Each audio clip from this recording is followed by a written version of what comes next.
Hey guys, welcome back to the channel. Max Wardell here, overheadathletics.com. Got an interesting video here today. We're going to do an analysis of Nolan Ryan's pitching mechanics. Nolan Ryan, one of the all-time greats. I think inarguably the best power pitcher we've ever seen in baseball. Most strikeouts of all time. Elite level fastball. Potentially maybe the second fastest, third fastest pitcher of all time. Some would say the fastest. I would argue someone like Aroldis Chapman throws a little harder, but that's time for a different video. In this one, we want to talk about the mechanics that allowed Nolan Ryan to be successful for decades, 2.5 decades, without any career-ending injuries. And really, he did a great job of protecting his shoulder and elbow, despite the fact that he pitched way late in games compared to how guys do now. He threw a lot of pitches per game, and he pitched very frequently. He were on a 4-man rotation as compared to a 5 for a lot of his career, and he pitched routinely 125 pitches in a game, sometimes more. And he still threw 100 plus, all the way into his 40s. When we look at his mechanics, I'm going to talk about his arm action first. I've seen a lot of videos analyzing Nolan Ryan's pitching mechanics. To be honest, I wasn't too impressed with any that I came across. I just don't think that they did the job that I'd like to see done when looking at his throw. So we'll talk about it here. I come at this with a unique perspective as I'm a physical therapist. I'm also a former college pitcher, and I work with athletes day in and day out on the motor learning aspects of throwing and mechanical analysis. I'm not a biomechanical engineer. I'm not sitting in a lab crunching numbers on how athletes throw or their force production. But I am a biomechanics specialist, and that's what I focus on with my throwing athletes, is really the mechanical aspects of the throw, how well do they move, and then we work on training that online, meaning in real time. So we have to make real-time changes, and having that physical therapy background, but more specifically, spending a lot of time in the cadaver lab analyzing throwing athletes in comparison to cadaveric studies where I'm taking elbows to end range valgus stress in various positions and letting them fail. I'm taking the shoulder into this position or this position and seeing how it tolerates different loads. And that's all important stuff, and being able to correlate that to the athletes I'm working with is always important. And I think that's an often neglected component, is where the joint orientation or positioning can result in instability or stability that'll allow it to tolerate additional loads. So looking at the arm action here of Nolan Ryan, you'll see that initially he brings that elbow up to the plane of his shoulders, meaning shoulder joint to shoulder joint and across. He gets the elbow onto that height. That's about the height, maybe slightly above 90 degrees or at 90 degrees is where the shoulder has the greatest ability to externally rotate and can access the most amount of layback. But also you'll notice that he flexes his elbow quite a bit. He brings the ball in close to his center of rotation. You'll see that once again as he comes through. The baseball is virtually behind his head for some of his time, then behind the shoulder. That elbow flexion as he's laid back allows him to protect his elbow, because that's a more stable position of the elbow, but it also allows him to spin faster. He manages the physics of his throw very well, meaning we have what's called the moment of inertia, which is essentially the resistance to movement. It's a physics principle. And basically, thinking about rotating or spinning fast, we have resistance to the movement. Whatever is in motion tends to stay in motion. Whatever is not in motion tends to stay not in motion. So, I think some of these physicists are pretty smart, and we need to consider those things when we look at the throw. I'm being a bit facetious. Physicists are very smart. They're exceptionally smart. But looking at the throw, you see the ball comes in towards his center of rotation, flexes the elbow, protects the elbow, but he decreases that moment of inertia. He's less resistance to movement. He can spin faster now. Same thing you see in our figure skaters. They bring their arms in close to their body when they want to spin fast. A cat conserves momentum in the same fashion. If you hold them upside down near the ground, let go, they always land on their feet. Why? They pull their legs in really close so they can spin a little faster, get their feet facing down, and then they'll let their legs out to catch the ground. So Nolan Ryan does that really well. Once again, his elbow is on the same plane as his shoulders. That protects his shoulder, protects his elbow, and allows him to access greater degrees of external rotation or layback. Also, what you'll notice is when his front foot hits the ground, he's slightly closed from the target. How can he do that? He does it through great hip flexibility and great trunk flexibility. So because he has great hip flexibility and trunk flexibility, he is able to stay close from the target for a little bit longer than our average player. You'll see also here, he does not lean excessively to his glove side. Now, this is a debate a lot of people have. He actually has a pretty lateral release point, meaning the ball's out here. That's because he has good core and trunk stability. He is able to rotate about an axis. He doesn't go side to side, too much extension, too much side bending, which is really good. You'll also notice here his front leg gets pretty extended. That's great hamstring flexibility. This video actually cuts off right before his deceleration, but you'll see he starts to get into that. So the ball gets away from him after his chest.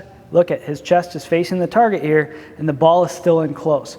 If your ball is starting to drift out and around too early, that can be an issue. You see Nolan doesn't do that here. So let's look at a couple more views. Now we're looking at Nolan from kind of that back quarter view. You see he has a really high leg lift.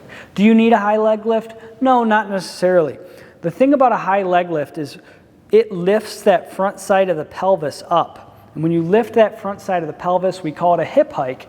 That allows him to load his back hip to a greater extent. That hip hike is really important because it can help elastically load that back hip and the core.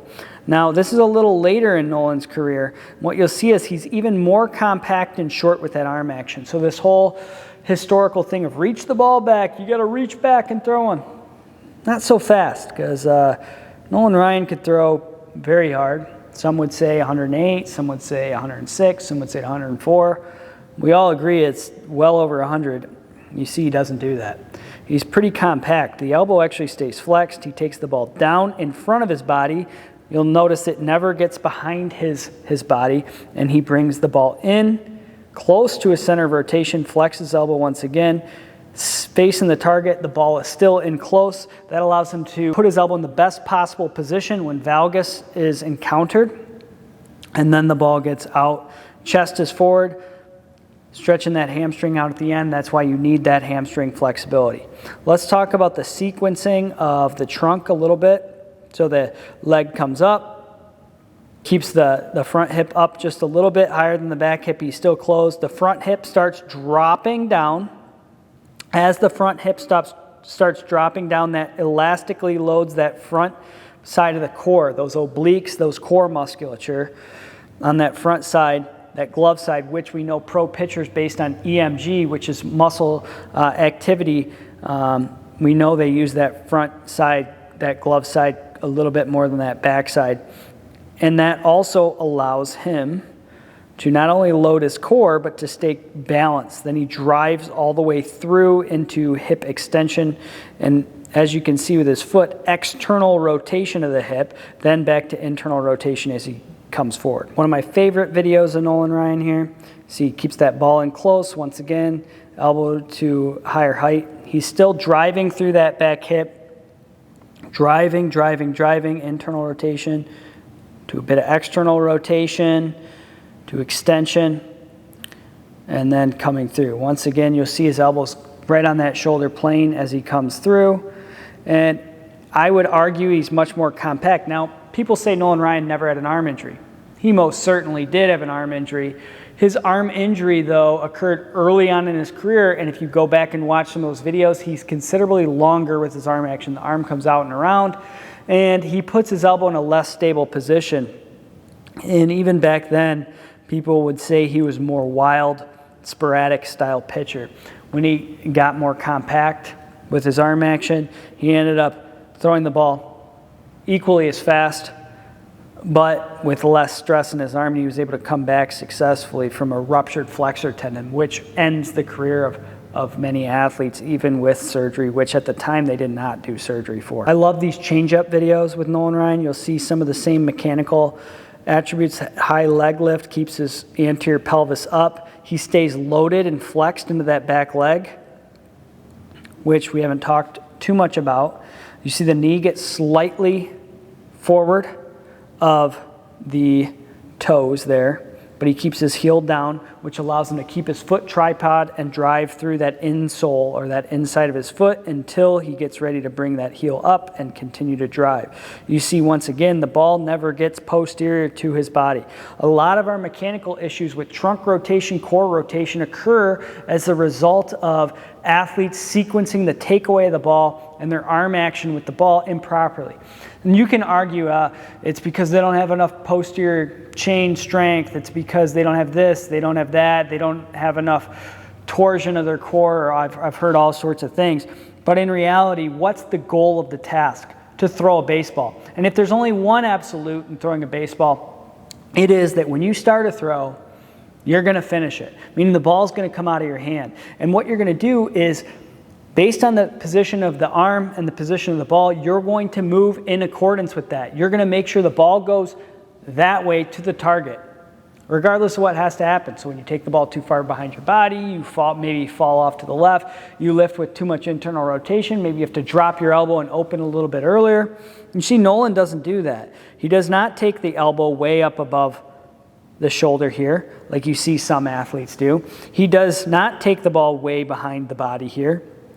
He stays very simple and compact. By staying compact and simple, he can maximize his rotational speed. You'll see the leg comes through, and if we want to talk about energy transfer, he's driving with his hip abductors, the outside of his hip. That's pushing him down the mound. From here, he's starting to add a little bit more quad. He's getting his leg into a position where the thigh is starting to turn and the knee is starting to drop into face more towards the target, which allows him to push more through this glute max, the big glute muscle, as he pushes into extension. The front leg plants, you see it plants with stability. There's no shift side to side. It's very, very stable. The foot lands flat, and it doesn't land across his body in either direction, across his body or open. And once again, we can talk about the trunk tilt all day long, and this isn't a completely accurate measurement, but I'm going shoulder joints across, trying to make it as horizontal as possible, and we're looking at 16 degrees. If we're any more than 20, I'd be very surprised. So it's not that you need to lean really far this way, and after a certain distance of lean, you're going to lose considerable speed and place your shoulder and elbow in positions that aren't good, as well as increase the kinetics or torques, the load on the shoulder and elbow.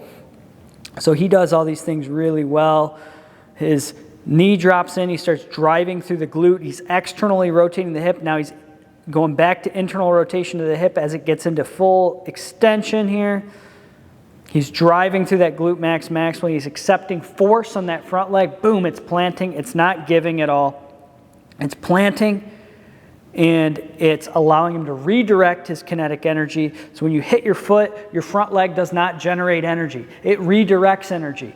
You hit, it redirects kinetic energy up the kinetic chain through the trunk and drives the chest forward towards the catcher or towards the target, maximizes his ball velocity. This is actually a changeup, and what you'll notice is this one as well. I liked these videos a lot. Same thing here, drive. Foot is stable on the front leg. He's very stable over that front leg. Boom, lands. Dirty changeup.